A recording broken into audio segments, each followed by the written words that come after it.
Ma'am, kamusta po si Tatay Digong sa inyong paglalakad? Okay lang naman siya ngayon. He's not in the mood. Naiirita siya sa kuko niya eh. So, inupit namin. Pinagkinam kami ng guarda ng nail cutter. Kuko. And then we spend time pag kung hindi siya haip. Parang sinapay. Kapol. Oh, yes, yes, yes. Time na inhale 5. And then, oh yes, sabi ko nga, he's not in the mood. Nagbigay na siya ng kanyang mga piling kabili. Sabi niya, kung saan daw siya mamatay, doon daw siya i-cremate. Oh. Okay, so sabi niya, Kakalungkot naman yan. Oo. Opo. sabi niya, kung mamatay daw siya dito sa Netherlands, huwag na daw iuwi yung kanya katawan sa Pilipinas. Ipa-cremate lang daw siya dito yung ashes daw. Yung kanya.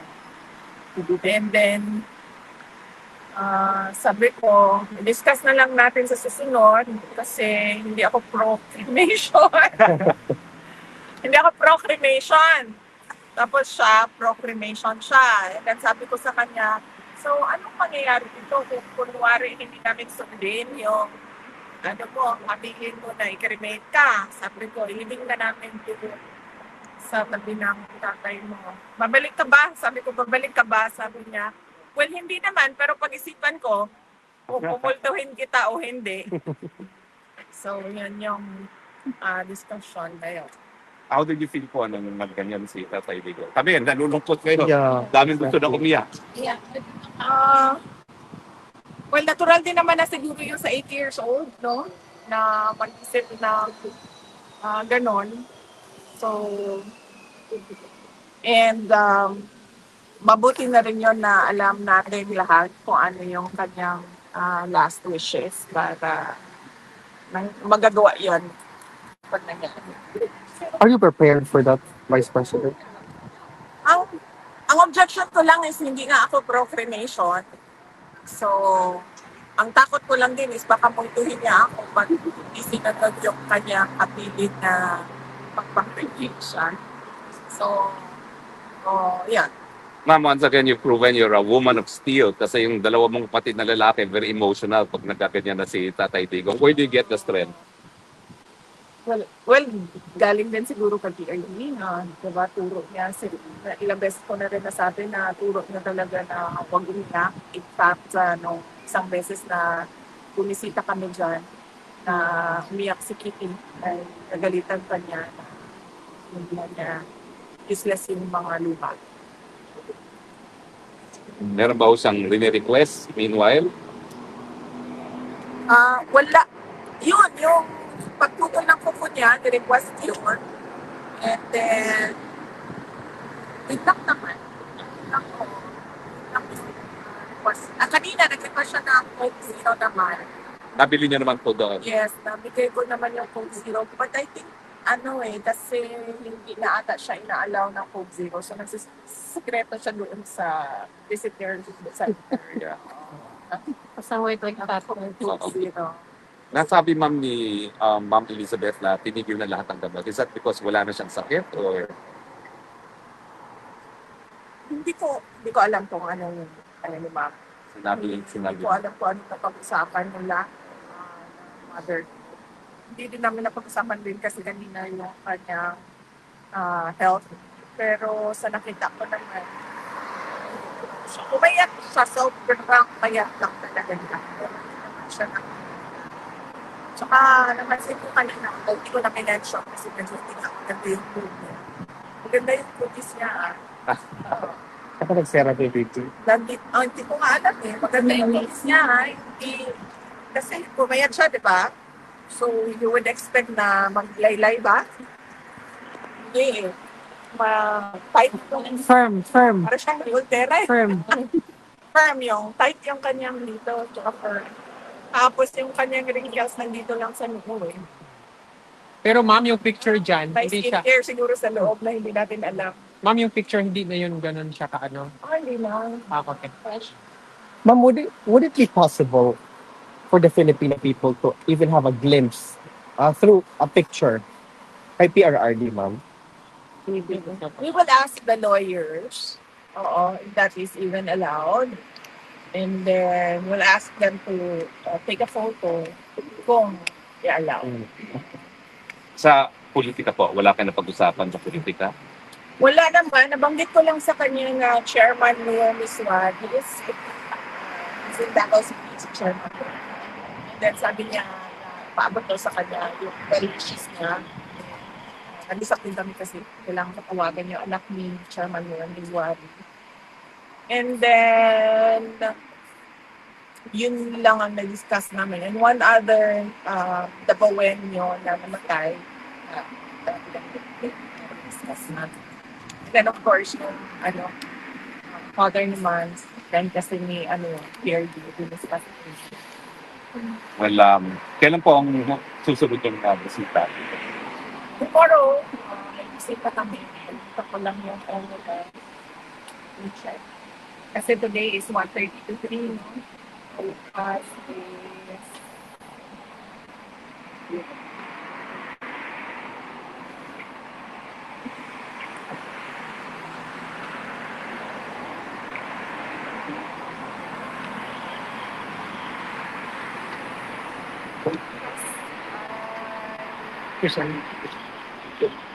Alas 2. Ito pa. 2 to 3. Ay, sorry, Wednesday, no? Yes, ma'am. 3 to 4:30. 3 to 4:30. So late tayo po. July 9, no? Yes. 3 to 4:30.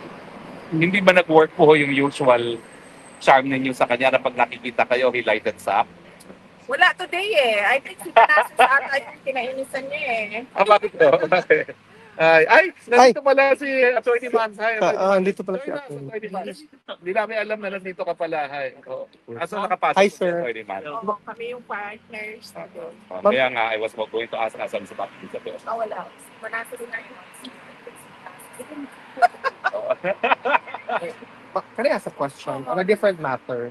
What's your reaction to alias Rene recanting his previous statements against you, your father, and Pastor Kibuloy, and now he allegedly said, or actually stated na binayaran siya ni Senator Risa Hontiveros, ma'am? Yes, that is very serious accusation, and it should be answered, no? Clearly kung ano ba talaga ang nangyari. And kung sa tingin ni alias Rene na dapat siya ay mag-file din ng kaso, ay dapat gawin niya din yun. Para nasasabi niya yung totoo sa loob ng korte at nakakasagot din ng maayos yung mga akusado sa loob din ng korte. Nabasa ko na yung affidavit niya bago pa man siya lumabas publicly, no?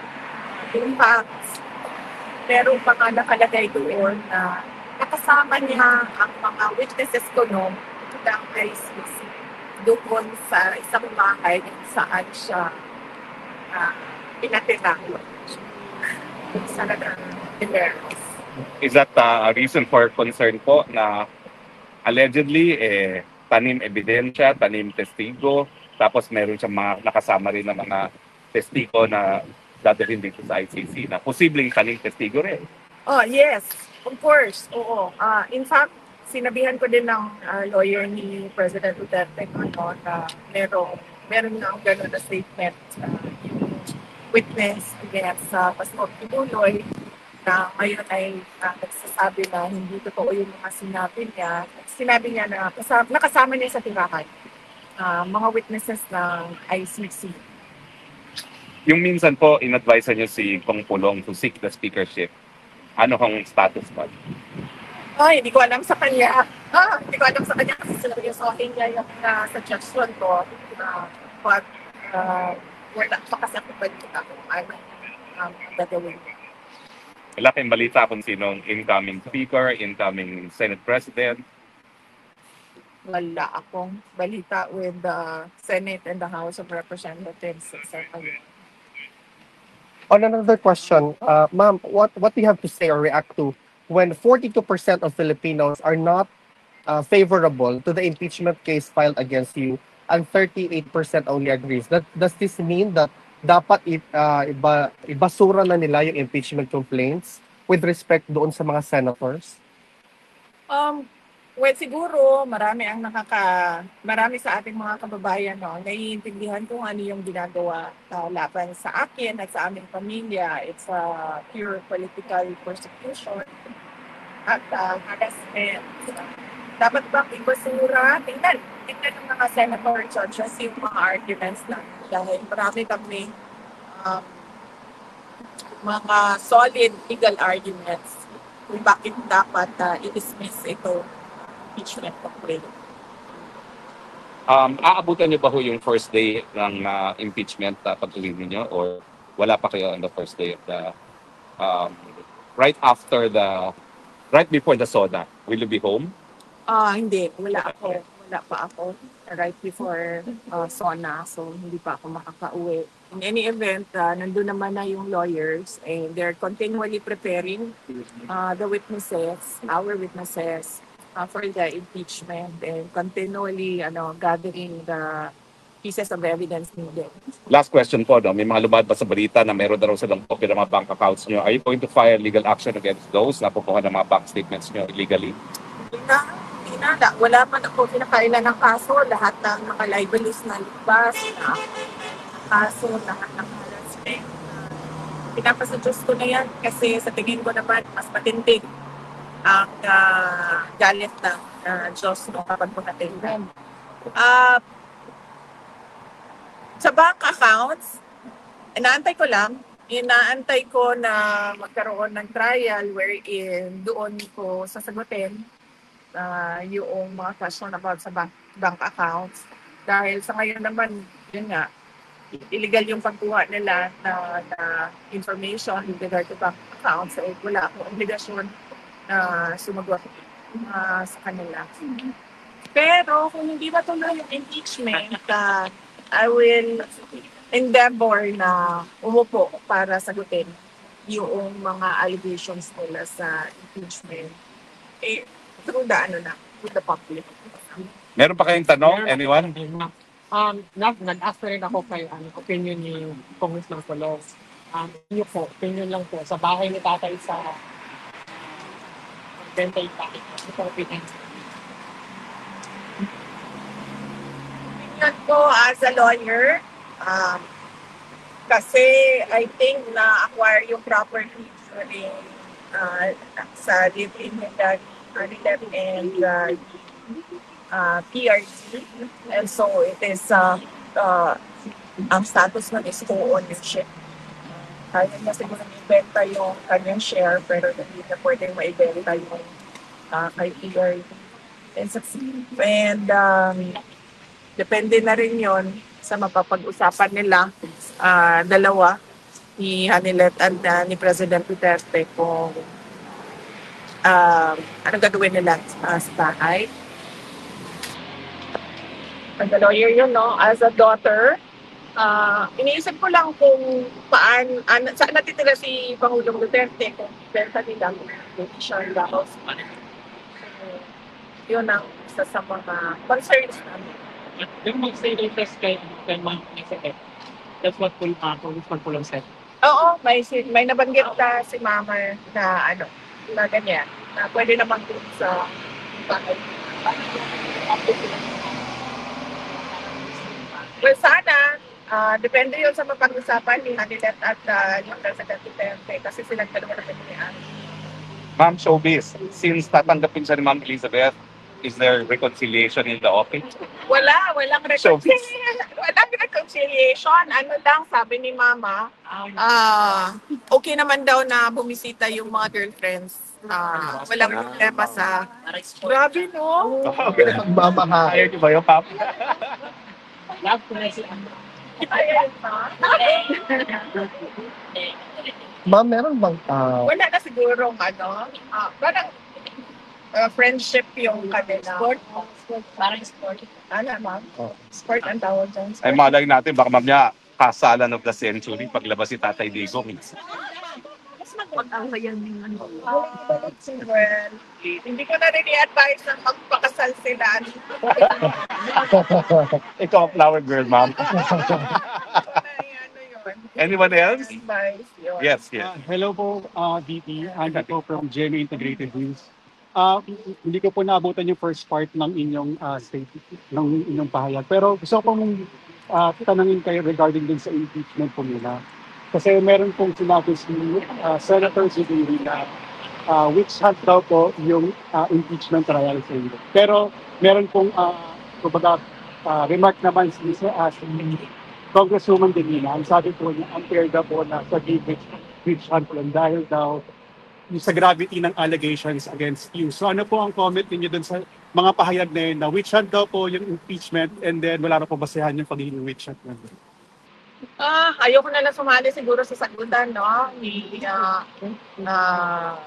De Lima at ni Senator Jubilee. But matagal ko naman na sinasabi, nakikita din naman ng tao, ng mga kababayan natin yung timelines, no, kung paano sila umabot sa impeachment at alam naman natin na ano talaga ito. This is a race for presidential elections of year 20. Ma'am, meron bang mensahe ang aming pinakamamahal na Pangulong Rodrigo Roa Duterte para sa taong bayan? Sabi niya kanina, no guts, no glory daw. So, Yan na. Narinig nyo yan, ha? Kailangan Yeah, ng no, guts. glory. Yeah. VP, ikaw, meron ka bang mensahe para sa taong bayan? Bayan natin. Unang-una, lagi talaga paulit-ulit dahil ang aking pagpapasalamat. Siyempre, nagpapasalamat ako sa inyo, no? Dahil sa pagpapakita ninyo ng suporta kay dating Pangulong Rodrigo Duterte. Actually, nagtanong din siya kanina. Sabi niya, may tao pa ba sa labas nag-aantay? Sabi ko, oo, meron. And yung isa, nakasama namin sa bus, Carmelito. Nagka-plug late si ma'am. Kinakanta ko sa kanya. Napangiti siya. Oh. Tapos, yun, nagpasalamat kami sa nagdarasal. Nagpapasalamat kami. Sobrang dami nun. Kapakailan lang nakatanggap ako na perpetual mass card para kay dating Pangulong Rodrigo Duterte. So may bibili lang ganun para sa kanya. At yung nandyan pa rin yung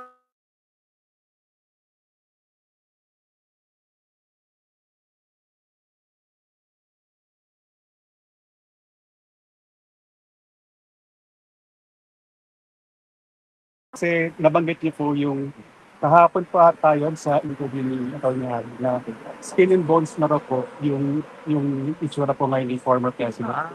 Meron po ba itong kumbaga parang medical condition or parang meron po ba binanggit yung mga doktor dun sa loob ng kulungan? Kung ano po yung condition or kung meron nga po bang conditions ni former president at bakit ganun po yung naging katayuan niya for the past 3 months po na nakakulong dito sa nabanggit ng mama ko, no, na skin and bones siya, and nag-elaborate ako kahapon kung ano yung sabihin nun.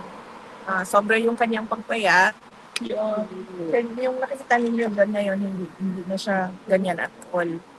No? Mukha siyang may sakit, pero clearly wala naman din siguro siyang sakit kasi wala namang sinasabi na urgent na yung medical officer sa amin.